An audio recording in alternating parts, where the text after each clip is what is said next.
This morning, a press conference from Border Czar Tom Homan, who has now been tasked with leading the operation in Minnesota. We talked about yesterday how the responses from both the governor, Tim Walz, as well as the mayor of Minneapolis, Frey, were very accepting and amenable to having Tom Homan there leading this operation, which is kind of surprising considering how demonized Tom Homan has been by the left for years. Now he's welcomed as this voice of reason. I begged for the last 2 months on TV for the rhetoric to stop. I said in March, if the rhetoric didn't stop, there's going to be bloodshed. And there has been. I wish I wasn't right. I don't want to see anybody die. Not officers, not members of the community, and not the targets of our operations. That tone was so key to me because we have heard such loud voices on this for a while now. And you see how that has ratcheted up the tensions on both sides. And I feel like his tone speaks volumes. His words are great, but this press conference set a tone for how the federal government can enforce the law in a way that isn't in your face and making the tensions with those on the other side continue to increase. I feel like this was the right call. I'm very appreciative, too, that in these statements, he was saying that this has not been perfect. He's still committed to the mission, but he is acknowledging there is a change. This is a fork in the road for the way we are going to do this. I'm going to make changes. I'm going to continue to pursue the mission. I'm not abandoning this. This isn't giving up or surrender, but this is a course correction.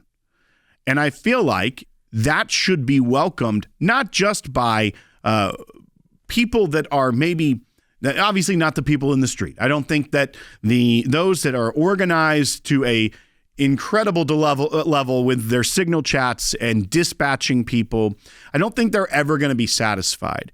But the people that are maybe more apolitical, that are getting fed stuff by their social media algorithm, that is making them think that the country is falling apart. I think this is the right tone to set the mission of our law enforcement on a good path forward, and also calling out the insanity that we have seen going on. And I think that everyone should be pleased with this course correction, this shift in tone from Tom Homan. But like I said, he's not giving up, but he is showing that the need for the amount of people there was a lot in part because of how much the leaders in Minnesota were pushing back. So I want to play bite 3 because this is talking about discussions he's had with Tim Walz, with Attorney General Ellison, who are not friends of the Trump administration, but how these conversations can lead to less ICE presence in their state, which is what they've been calling for. Bite 3. Based on the discussions I've had with the governor and the AG, we can start drawing down those resources as far as those looking for public safety threats being released and do it in the jail with much less people. So the drawdown is going to happen based on these agreements. But the drawdown can happen even more if the hateful rhetoric and the impediment and interference will stop. So Border Patrol, I was a Border Patrol agent. These men and women are patriots. God bless them. They're here to help us. And the drawdown will come soon, depending on when this actually, I see this in play. But the agreements to have alone is going to cause a significant drawdown. I also think these images that you see of ICE in the media, in newspapers, online, as well as social media, it makes you have this image that ICE is just roaming like an army through these city streets. The reason that protesters are able to get there so quickly, and it seems like they're always there, isn't because ICE is ubiquitous and it's on every street corner. It's because they are stalking federal law enforcement, coordinating through these signal chats to be able to get people and surge their protester resources there quickly. So don't always believe even what the images appear to be. They want, and the media wants it to look like this is authoritarian takeover, when in reality they are executing a mission. They get information, they find out, they go after people that they have information on that are here illegally, and many times are criminals beyond entering the country illegally. We're not making this up, folks. ICE is enforcing laws enacted by Congress. They're a federal statute.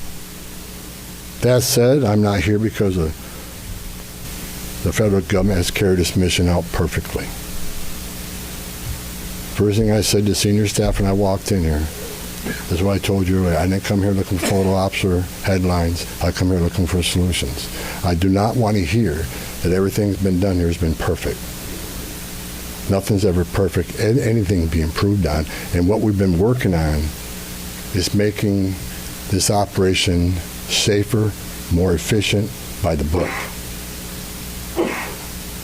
The mission is going to improve because of the changes we're making internally. The humility he had, but strength he had was just a masterclass in leadership through that press conference. He was not coming there bombastic and saying and going after the migrants themselves. It wasn't about illegal immigration. It was about the mission, course correcting, making internal changes. I think that's important. And I think people from all sides need to hear that. That was something not very Trump-esque that you are used to seeing from the administration. And he was tasked by the president to go there and make these changes. So I think that's an important thing. It felt like having a cooler head there.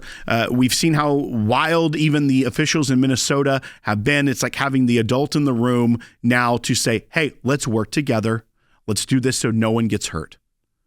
We're going to enforce the law. We're the federal government. We're going to do that. But let's make sure no one gets hurt. But also to Mary Ellen's point about the individuals, the agitators that are there, I do think that the government needs to look into that. It's not about, and he even says, I support your First Amendment rights. I support your right to protest. I'm just asking you to keep it peaceful. And by peaceful, meaning not what we're seeing, interfering with law enforcement, getting in their face, causing them to have to restrain you. That's not the same thing. And so I think looking at the organization, which seems to be very, very advanced, needs to be looked at.